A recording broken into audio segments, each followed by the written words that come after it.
What's going on, family? Welcome to another episode of Called to Serve podcast. I am your host, Reggie Hubbard. If you haven't already, please go like, comment, subscribe, share, all that jazz. It really helps with our mission of serving those who serve others. You can listen to us on your favorite platform where you like to listen to your podcast. Also, some very exciting news. Call to Serve podcast and Reefs across America have formed a partnership, and we will be airing on their network Sunday mornings at 7 a.m. Eastern Standard Time. So you can find Reefs of America Radio on iHeartRadio app, the Odyssey app, and the TuneIn app by searching the word Reef. With us today, we have a very special guest. My man served in the Army for 10 years, as an infantryman, sniper, basketball player, minor league coach. I mean, my man wears so many different hats. Just a man of service. It's clear that he has a heart to serve others. Now, without further ado, I want to introduce my guy, Tim Simpson. What's going on, Tim? Yeah, hey, what's going on? Hey, man, the way you brought me out there, man, I almost felt like I need to go suit back up, and put my uniform back on. Hey, man. Hey, bro, you put in the work, man. This is all about telling your story and really just honoring your service, man. Like you have experience that most people probably will never have or ever imagine. So, thank you so much for taking the time. I forgot to mention my man is also a podcaster, so we'll be talking about that a little bit too, for sure. Yeah, We can yeah, find yeah. out where to go listen to him as he drops those Appreciate it. nuggets. But Tim, just give us a brief uh background about you and your story. What led you to become the man that you are today? Well, first of all, thank you for having me on here.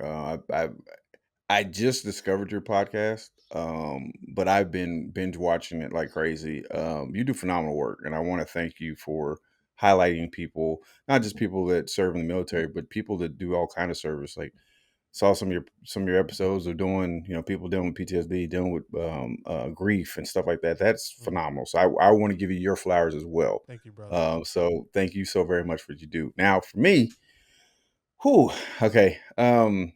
My journey kind of began with my father. My father served in the Marines. He served during Vietnam, and we've had several family members that served throughout the military. I've always, I guess, I've always been drawn to it. And so, I right before I joined the military, I'd actually said I was wanting to join the military, but I was going to join out of high school. But because of my grandmother, my father's mother, I didn't because she made me promise her while she was alive that I wouldn't join.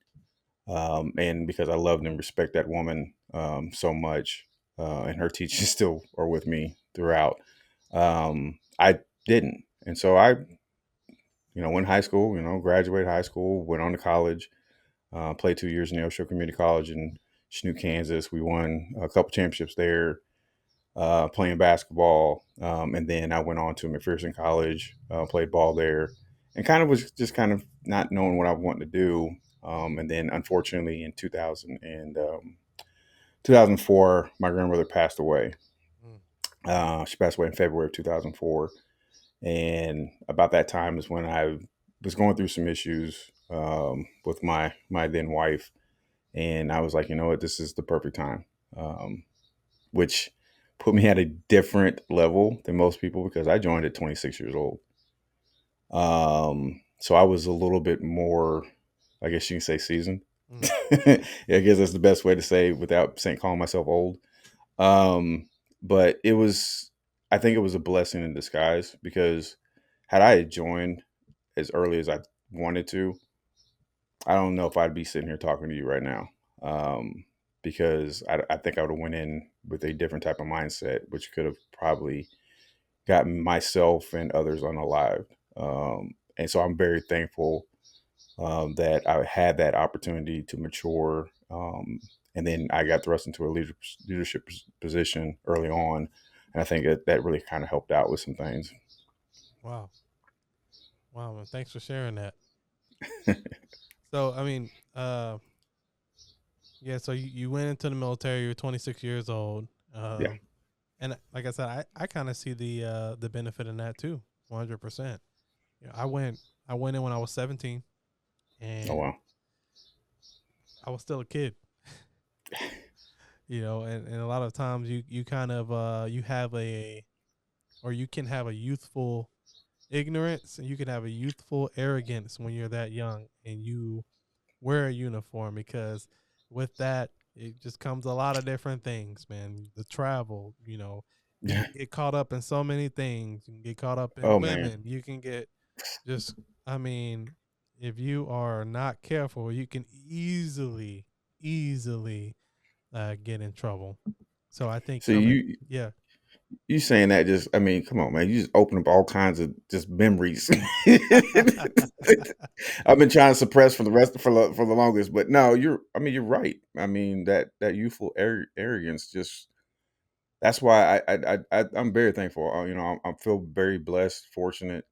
Even though during my military career, especially being deployed, you know, lost a lot of good men and women, people I consider brothers and sisters, and not just because we served together, but like on a real, sorry, on a real family level, yeah, because we became that close.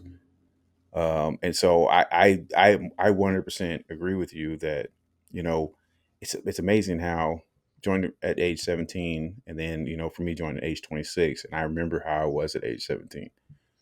There's no way I would have survived, and that's crazy to think. Like, it's just really crazy to think, but yeah. yeah. You know, I just I see the value in it. I see the value in waiting. I see the value in, you know, coming a little bit further into manhood because when I was 26, I was completely different than when I was 17, naturally, right? Hmm. Um, a lot of that, you know, run and gun mentality. It's all fun and games until it's time to get to business. You know what I'm Yeah. saying? Like it's all fun and games until it's your turn.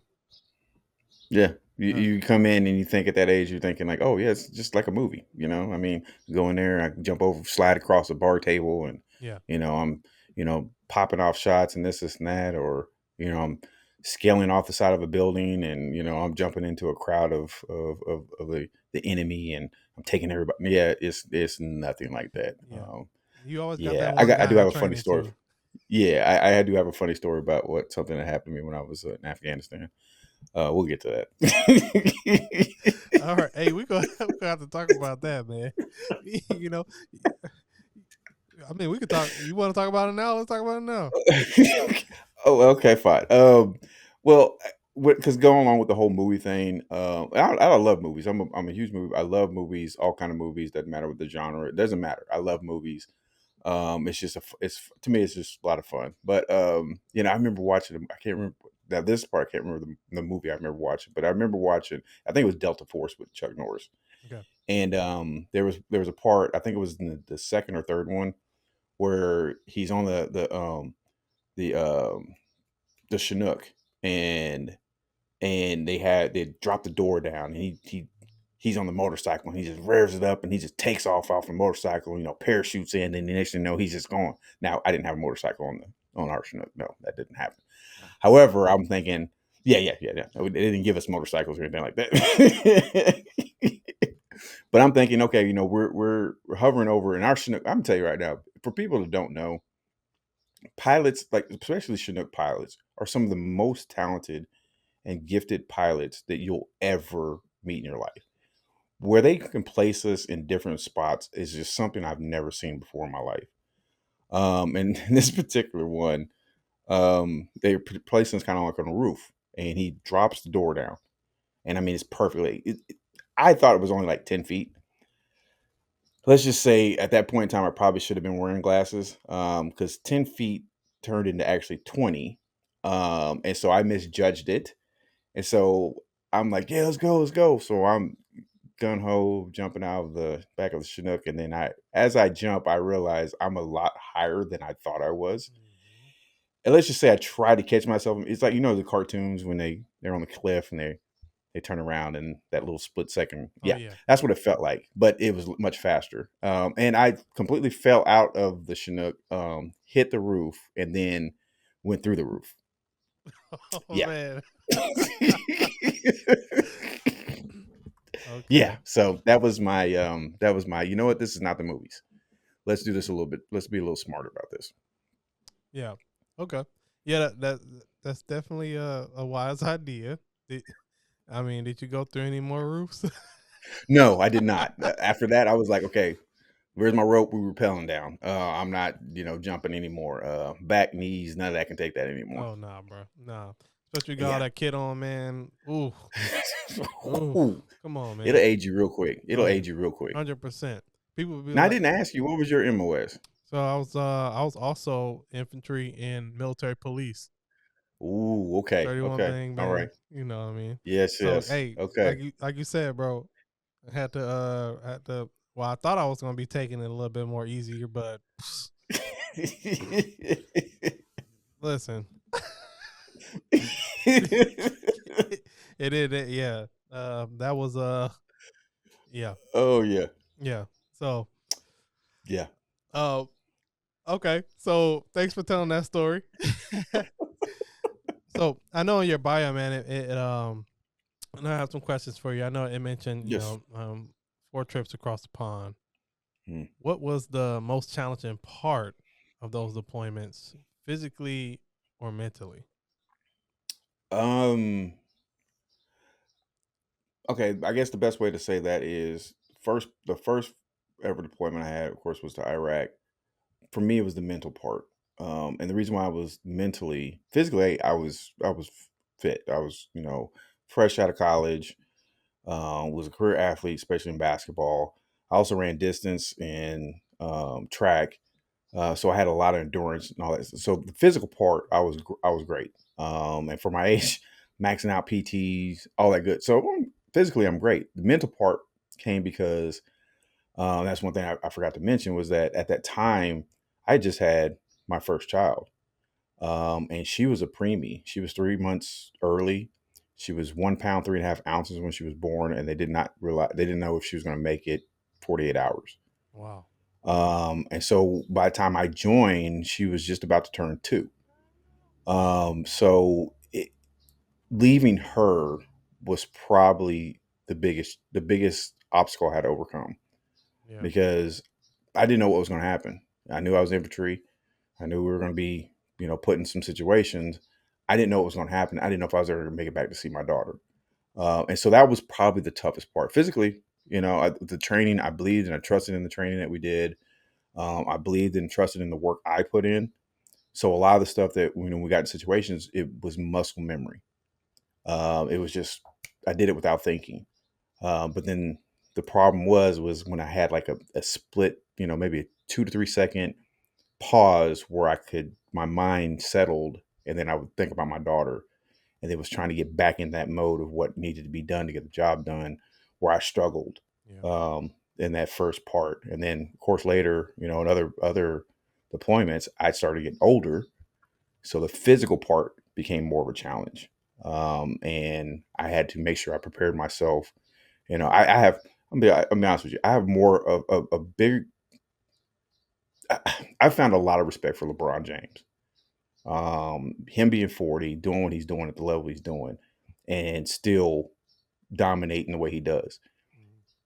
And it's the work that he puts in the off season, that he puts in during the season. And that's what, before I even knew what all that stuff was going on, that's what I knew I had to do, because I had soldiers I had to lead. I had to be that person for them, that helped them make it over there, make it back to their families. That was my main goal, my main mission. Go over there, do the job, make sure my people get back to their families. And so, like I said, early on it was mental. Later on, it became physical. Thanks for sharing that, man. I think a lot of the times, I think just in my personal experience, also, I think mostly uh, it's mental. mind over matter. If it ain't on your mind, it Hmm. don't matter. Right? You get what I'm saying? And Yeah. that's that's the thing. I had I met with another veteran. I had another veteran on the podcast uh, on a previous episode, and he said something that just really stuck out to me.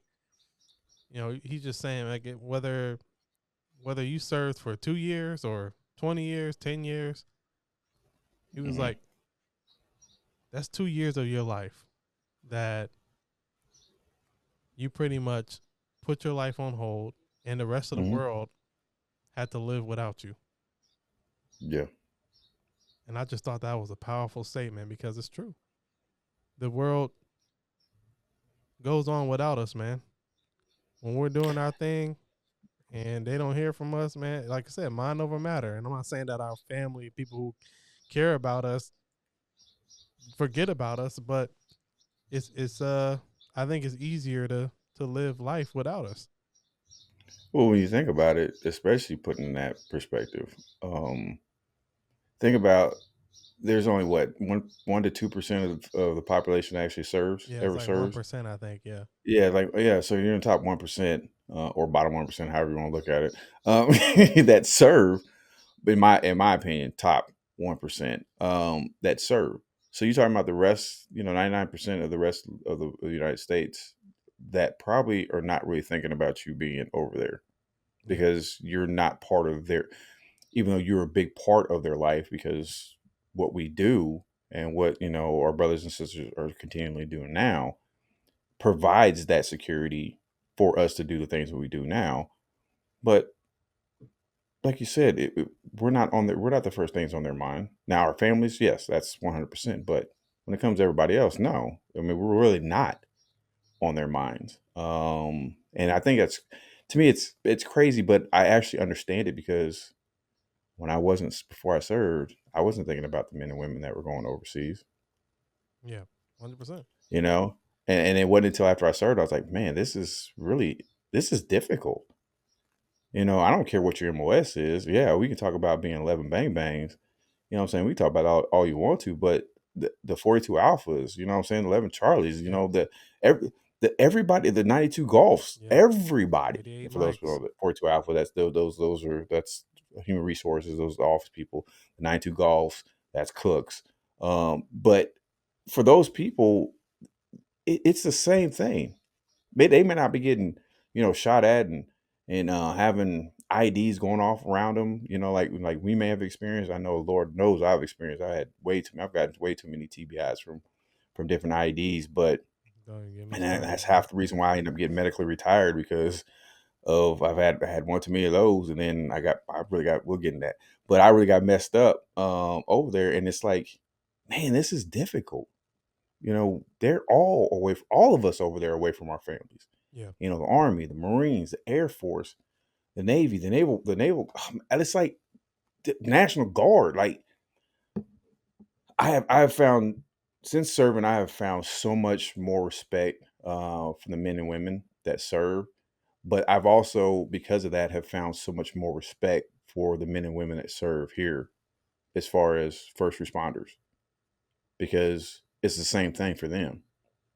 Every time they walk out that door, every time they clock in, every time they go on duty, whether you're a police officer, firefighter, EMT, you know what I'm saying, whether you're a doctor or nurse, every time you step out, there's you're stepping into a job, a profession where there's no guarantees, there's no certainties. And I have so much respect for anybody that puts himself in that situation. that's real, man. That's real, man. And I definitely appreciate that sentiment because I think a lot of times us as uh, military personnel, we can look down on people who serve locally. Uh, I served both. I 12 years law enforcement as police, and I, I see how that can happen. I mean, I Mm, see how we can get our chest big and things like that, and yeah, but yeah, it's a yeah. collaborative effort, man. Like Hmm. we all took an oath, to protect our nation, our families against all enemies, foreign and domestic. 100%. Yeah. That's it, man. So we on the same team. Yeah. 100%. 100. Now, I know I know we talked a little bit about uh sniper. What what's that? Do you want to talk about that, or can you talk about that the, um I would here- say like just because obviously one, everybody don't know the requirements that you oh gotta go to become a sniper, man. First of all, you gotta be physically fit, and you gotta be yeah. expert marksman. Hmm. You know what I Hmm. mean? 100%. And you gotta get the recommendations, right? Yes. Right. Um, all the stuff you gotta go through the psych exam, all that. Come on, like Listen, I'm gonna tell you. There's two things that stick out to me when it came to sniper training, sniper school, and all that stuff. The two things to me that was the toughest. Like I said, at that time, and this is early on in my career, when I was able to go through all this stuff. I was physically I was okay. Now they don't try to, they do a very, very good job of making sure you're physically exhausted. The only thing I would kind of would compare that to that would be even worse than that would be going through like Ranger School, Navy SEALs, mm-hmm. Sears training, Ooh, ooh. the yeah. Ooh, yeah. So like I said, like to me, like going through sniper school, as hard as it is like an introductory level to some of the other, you know, things you can actually do as far as being part of special forces. This is what all of this is all incorporated into special forces. Mm-hmm. Um, but to me, the biggest things that were the most toughest was like the psyche valve. And then for me, like I listen, thinking I can get away from some stuff that I was, I hated school. I hated school. Yeah, I hated. I was good. Now don't get it twisted. I had a 3.8 grade average. So it's not like it's not like I'm dumb or anything, but I don't like it. I yeah. just didn't like it. And so I'm thinking I'm not gonna have to use math or anything like that again. And then I get to sniper school, and like Mm-hmm. even with like going to the range and stuff, it wasn't the fact that I was using math, it was that I was eye testing everything. So I Yeah. might take one shot and I see, okay, all right, it hit right about there. Okay, so I know I just got to adjust just about right there, and I hit the target. I wasn't using math at all. Man, when I tell you, bro, when I tell you that I had to carry around a little notebook that I had had all these formulas I had to write. Okay, so if I'm in this position, okay, I need to have, and taking into account the winnage. I'm taking into account that, Yeah, okay, man. Gotta have that they dope, even bro. Gotta have that dope. bro, ma- oh, You gotta have that bro, when dope, I man. tell you, my head hurt after the first 2 or 3 days of them telling me, okay, you need to, and then when they taught me how to fire out of a quarter size hole to be able to hit a target from 450 yards out. Yeah. And I'm thinking, first of all, I'm not Hawkeye from the Avengers. I don't know who in the world you think I am. Like I can hit somebody. Give me an open window. Like no, bro, you got to be able to do all this. And it's the fact that they teach you all this stuff. It's just like I said, the mental part. Now that to me, the mental part was the by far the toughest to actually deal with when it came to that because of everything that you have to do. I mean, and then being patient. That was tough for me, being patient, because sometimes you'd have to, in order to get to the perfect spot, to get the perfect shot, you might have to crawl 4 5 hours. You know what I'm saying? To where you're not moving the grass, you're not, changing the scenery, where you're not, and it's like, man, I can't just run up on it. Like, bro, this is not infantry. Nah, We don't bro. just go in kicking doors. We are silent. We're silent, and most time people don't even know we were ever there. Yep. And so, yeah, that to me, the biggest part was by far the mental aspect of it, and then teaching myself and making myself learn how to be patient, Mm-hmm. which I love it so much because everything I've learned in the military has carried me on for the rest of my life. It's helped me when it's come to coaching, talking with my players, because I started coaching youth basketball and I've gone from there, and it's helped me so much every step of the way of my life, to where not only am I trying to teach basketball, but I'm also coaching these guys on life, telling them, hey, look, you gotta learn how to be patient. You gotta learn that not everything's going to go your way. You can have a plan, great, but do you have a contingency plan? And do you have a contingency plan for that plan if that plan fails? Yeah, You can't just stop. Life doesn't stop just because things don't work out for you. You got to learn how to look at what's in front of you. If it doesn't work out that way, learn how to pivot, learn how to move forward, and keep pushing forward because you got people to count on you. that's real, man. That's 100% real. And I just want to go back real quick just to clarify for our listeners. DOPE stands for data on previous engagements. We weren't talking about any type of narcotics. Just want to throw that out there. When people be like, "Oh, well, Reggie was talking about you got to have dope. You got to have dope." Data on previous engagements, my friends. Okay. Now, I this, was with you. yeah, yeah. Sometimes I forget, man. It's like, all right, shoot, Yeah. Oh, we're don't having a even get me started. conversation, but other Yes. people gonna hear this conversation, so Yeah. you know, ain't nobody coming at 100%. me. Uh, Yeah, I got you. I got you. so there's no doubt that they're, and maybe not for you, but I know for myself personally, I've had moments where I wanted to quit, man, and just give it up, Mm. and you know, and and maybe you have too, and if you have, what do you think helped you the most in those moments where quitting felt like an option or the only option?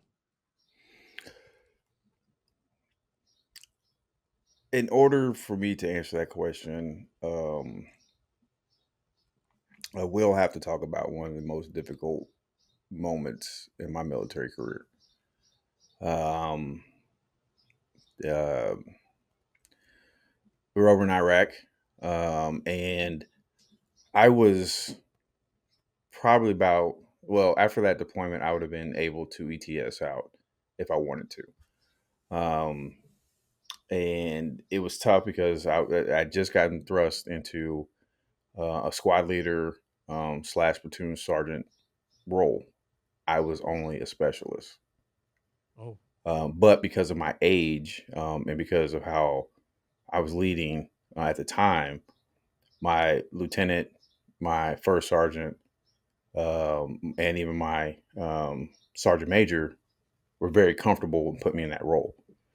Um, we were just north of Baghdad, um, and someone decided to send us into an area that was not controlled by us. It was actually a Marine controlled sector. So we had no real intel on that area.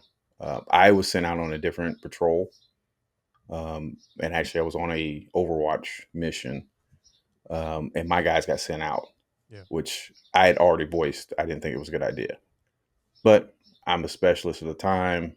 What am I going to do? Well, specialist promotable, but still a specialist. Um, well, they got sent out, and the truck that I was supposed to be driving ran over an anti-tank mine. Um, and so the Humvee, you can kind of imagine a mine designed to take out a tank, what it would actually do to a Humvee. And so when we got called out to go respond to it, like, and you've been on patrol, you know how we space out yeah, our intervals, convoys, yeah, and I'm looking for my truck and I don't see anything. I see everybody else's truck, but I don't see anything. And then of course coming up on the scene, it was tough. And I'm gonna be honest with you, at that moment was when I said, I can't do this. I can't. I can't. I can't make decisions that could cost people's lives, even though that wasn't my decision. I still had to. I still was going to have to be one of the ones that had to go back and face the families of my guys that just didn't make it. yeah, And I did not, I didn't believe I had it in me. I'll be honest, I didn't believe I had it in me. Like I said, I mentioned earlier my father being a Marine, but one thing I forgot to mention is my father was, after he got out, He became a pastor. Wow. And so he's been a pastor longer as I've known. I mean, since I was 4, I believe. And now I'm 47. And so I just didn't think I had it in me. It was just, and I really just wanted to walk away. I wanted to walk away. At that point in time, I was done. I didn't want to do anything else. Once I got back to the States, I just want to go see my daughter, check on her, see how she was doing, and then just kind of fade off, just kind of fade away. And it wasn't until I got a call from, it was our medic, actually. He called me and asked me to come up to the medic station. And so I went up there and we talked, and he was like, I just want to check, see how you're doing. I said, look, if this is going to be like some intervention or something like that, bro, like you can save your breath, like, you medic, I'm infantry, what I'm saying? We do the same thing, but We don't I'm do the saying you, and same I thing. told him, I was like, I have much respect for you because you got to deal 100%. with, things on a different level because you're having to try to get us back. And then, so I always protected him as well. I said, but I told him like, hey, just kind of safe. He's like, dude, it's not your fault.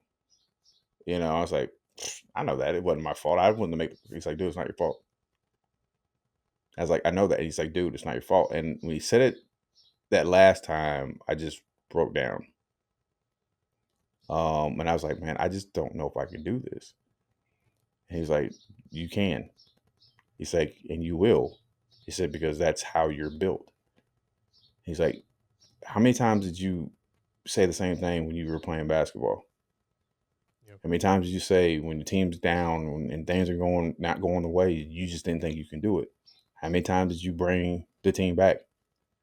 How many times did it may not have been scoring. It may not have been, I'm saying, you making the pack. Maybe it was just you playing defense. Maybe it was just you saying, hey, guys, we can do this. He's like, you are built for this. He said, you may not like it. He said, but he said, dude, I've only known you. And he was, at that time, like I said, I was 27 at that time. I just turned 27. I've only been in for a year. You know what I'm saying? I was only out of basic training for 6 months before we got deployed. And so I'd only been in for a year. And he's like, dude, these guys look up to you. It's like you have led these guys, all this time to the point where you're a specialist promotable and you are in a squad leader slash platoon sergeant leadership role. And you're going to tell me you're going to quit because I didn't say anything to anybody, but because I wasn't talking. And those guys know I like to joke. I was a jokester. I still am. Not was. I'm a jokester. I like to keep spirits high. But when things weigh me down, it's like who's keeping me? Who's keeping me? Keeping my spirits high. And it weighed on me a lot. And that was probably my lowest point. I said one of my lowest points. Um, my other lowest point came a little bit later in my career, but that was to me where I said I didn't want to do it anymore. I couldn't because I didn't want to lose anybody else. And I almost did walk away, but if it wasn't for our medic, if it wasn't for him talking to me and then me walking out there and then looking at my guys and looking at everybody else, and I said, you know what? If I don't do it, who is? Who's going to do it? Mm. Who's better to get these guys, rally them back up, and get back out there to go do it? Because there wasn't anybody else as far as that leadership that they were actually looking to. And as much as I hated to admit it, I couldn't deny it. Yeah. So yeah, Man, thanks for sharing that, bro. I mean, that's it takes I know it can be tough, man. Just really talk about those things, just being vulnerable. But I mean, that's how we're gonna yeah, bring our impact. You know what I mean? That's how we're gonna encourage yes, other veterans. People who may struggle with PTSD, depression, anxiety, a host of other things, to just come out and speak their truth, right? And yeah, and my hopes is by doing that and just opening up our ears and being willing to listen. My hope is that we can prevent a lot of the suicides that are going on. I mean, the mhm, suicides are like an all time high, man. And it just every yeah, time I see it, man. I've had some people who I serve with, actually commit suicide, man, and Yeah. it's tough, bro. It's just as tough as when you lose them overseas. 100%, man. Hmm. I mean, no matter Hey, the I was loss, it's almost one still of a those numbers. loss. Yeah, I was almost one of those numbers. That was my other low point. Yeah, bro. I was almost one of those numbers. Man. So yeah. Well, I'm glad you saw the light, bro. Um, I'm glad, man. Uh, I'm definitely honored the to light was see. my other two kids I ended up having. My light was my other two kids I had. My son and my youngest daughter. That was my light. At that point in time, I was like, you know what? I don't care about if it's I don't care if it's women's problems. I don't care if it's my PTSD, depression, anxiety, being diagnosed with bipolar later. Nothing else matters. Um, thinking about my oldest daughter, who's now 22, graduated from college. My son, 14, just turned 14. My youngest daughter just turned 12. Nothing else matters. I will fight and push through anything for those Yeah, three. And then now my granddaughter, who just turned 2. That's like a little mini me right there, which scares me. Should scare the rest of the world actually. But like that's I don't like I man, when I say I literally don't care about anything else, like I don't care about anything else going on with me. None of that is even remotely more important than those four individuals. Because I would fight to my last breath to protect them, and I'm going to do the exact same. I can't do that if I'm, so focused on what's going on with me. That's why I go to counseling. I yeah, use the VA. I go to behavioral health. I take advantage of everything that I can get my hands on, so I can become the best version of myself for them, and just keep passing those teachings on to them. Those two, like I said, those four right there, they're every bit of. Whenever I feel like I don't have enough strength, I can look at them. They don't have to say nothing to me. I just look at them, except for my 2-year-old granddaughter. That child, I'm telling you right now, yeah. I've We never wanted to determined. put anybody. Look, I've never wanted to put anybody in a UFC ring before. That child right there. Oh, oh. But I'm scared for myself because she'd probably be able to take me now. I don't know. Only time will tell, my friend. Only time will tell. Yeah, I definitely agree with what you're saying. And veterans, if you're listening to this, it takes strength. It's not a weakness to go to VA. It actually shows a great amount of strength. Right. I use the VA also. You should use it. The resources are there. The Mhm. resources are there. There's a veteran crisis line if you need it. 988. Come on, that's there. That's 24/7. Veterans. If you at your low point and you unsure of anything, man, give those folks a call. They gonna pick up 24/7 and they're gonna get you in front of who you need to speak to get you Yes, sir. right. You know what I'm saying? Um, Hmm. so, and so my next question for you, brother, is, I mean, obviously, we're no longer in the military, but how would you say, or how would you define your purpose today outside of the uniform? 100%. Just like I mentioned with my three children and my granddaughter, definitely huge part. What I also have found a lot of purpose in is, like I said, with the minor league basketball team that I own and coach, teaching those young men, dealing with them, helping them, because a lot of them they deal with a lot of issues as well, and so I always try to make sure to talk to them on and off the court, whether it's about basketball, whether it's about life, things going on in their life in general. Try to make myself available. The podcasts that I do a sports podcast which is called Birdman Sports 247. And then I also have the Birdman Show, which is it's a mix. It's kind of like a true crime. We deal with like emotional stuff, PTSD, depression, families, relationships, stuff like that. Pretty much anything. Anything's on the table. I mean, there's nothing that's off the table with that podcast. But my purpose comes from trying to tell people, um, it's not usually my full story, but at least parts of my story that listen, no matter what's going on in your life, there's always a reason to keep fighting.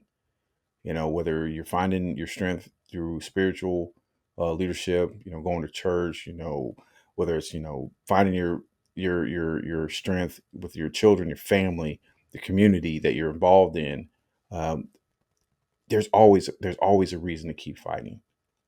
Yeah. And I can tell people when I was at my lowest points, when I had said that I just was going to give up on the military, and then when I got to my second lowest point, when I said I wanted to give up on myself, because I just didn't think I had anything left in me to give anyone.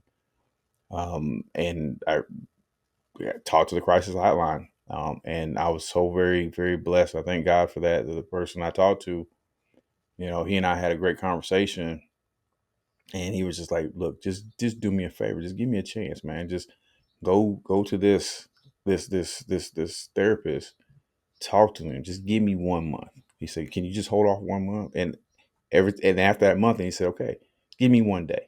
Now hold off for just one more day." And it just kept building, it kept building, and I kept saying, you know what? I went through all this stuff in the military, all this stuff. Went through all this stuff. Went through, losing soldiers. Went through, relationships. Um, everything was going. I went through all this stuff, and I'm still here. I survived all of that. Facts. Um, what else in life can be thrown at me that's I'm not going to be able to survive?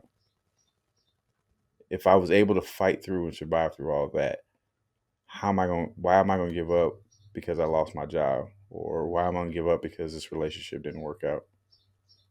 Like, yeah, it hurts. I'm not going to say it's not going to hurt. Everything hurts. I mean, especially if you're a passionate person and you really truly love, it's going to hurt. Yeah, but I'm not going to give up. So, I mean, like I said, I try to I find purpose in a lot of different things. Like I said, it starts with my children, it starts with my family, and then of course, what I'm doing with these young men, um, coaching them, trying to help them realize their dream and get them overseas, for like overseas contracts and things. So that's where I find a lot of my purpose. Man, I love that, man. Thanks for sharing that. Um, I definitely love how you have transitioned, and the transition is not always easy, right? But I love how what you said, man. It's always something to fight for, 100%, Mhm. man. And sometimes the battles get dark, and a lot of times the fiercest battles are the ones that's inside of your mind, when it's Mm. just you versus you. You get what I'm saying? Mm. And yeah, you know what I'm saying, bro. Hey, Uh, that 1v1 is real. That 1v1 it's is real. real. It's real in the field, bro. It's Yeah. real in the field, a hundred Yes. percent. Um, but I do have one more question for you, and I like to ask this question because it causes people to be introspective. But then Okay. I just think it's a fun question. Okay. What might people be surprised to know about you? um, I would say the biggest thing that most people don't really know about me is that I'm a I guess you can say entry level chef. Oh, Um, I love I love cooking. I love cooking, especially getting on. Oh man, don't bro, grill time. And listen, I don't care what the weather is. I don't care. It could be 13 inches of snow on the ground. I'm grilling. oh, I love that, bro. Um, yeah, so I love that. And most people don't really when they see me, and especially oh god, if they come to one of the games, oh god, I yell a lot. I do apologize for anybody who watches any of our games on YouTube. You'll hear me over everybody. That's part of the military thing. It's just I got yelled at, and so I yell at people. But no, just playing. But no, actually, I'm not playing about the yelling part. But no, I love cooking. Dude, I love it. I'm starting to get more into baking and stuff like that. I actually love a lot of that stuff. So yeah, that's probably one of the biggest things is probably if somebody sees or whatever, they're like, wait a minute, you made this? Yeah, yeah, I did. So yeah. Chef Simpson with the pot. Let's go. Cool, man. Well, listen, man. You know, we're coming up on time, but I before I let you go, Yeah. I have something for you. Obviously Okay. we're doing this virtually, so I'll have to get my team to Right. send this out to you. But what I have for you is a custom call to serve podcast challenge Oh coin. wow. Okay, I had these minted, and then on the back it has our slogan. Really, our mission is serving those who serve others. You know what I mean? So we'll get that sent out to you. And what I want this to be for you is it's just a reminder, man, of why you served and why you continue to serve. Because the reality is that you got a call one day and you picked up and you answered it and you did what you had to do. I'm so honored to have met you and to just have had this short conversation with you, man. And I hope to establish a brotherhood, man, and we can have many more conversations because you definitely are a kindred spirit, and there's not a lot of people like you in the world. So I have really enjoyed speaking with you. And I got one more thing for you. I got a sticker. You can put whatever you want. Your laptop. Oh yeah. If you got a Oh yeah. some type of water container, you do whatever you want to do. Let that be a reminder also. Um, Oh, I love it. you I know what I mean? appreciate that. No, That's awesome, man. That means a lot, man. I appreciate. I might have to have you. I gotta have you on my podcast. let's go. I definitely. We definitely got to set something though. We definitely got to get Yeah, something going because yeah. that's what's up. I have my assistant reach out to you, and we can get it set up. Definitely. hundred Heck yeah. percent, I man. love it. Well, Yeah. brother, we might have to get you back on another episode, and so you can update us on what's going on in your life. Because Just give me a call. Call to serve, man. I'm here to serve, man. yes, sir, yes, sir. Well, my brother, thank you so much, and until next time, I appreciate you, man. Thank y'all. I love all y'all. Have a blessed one. for sure, bro.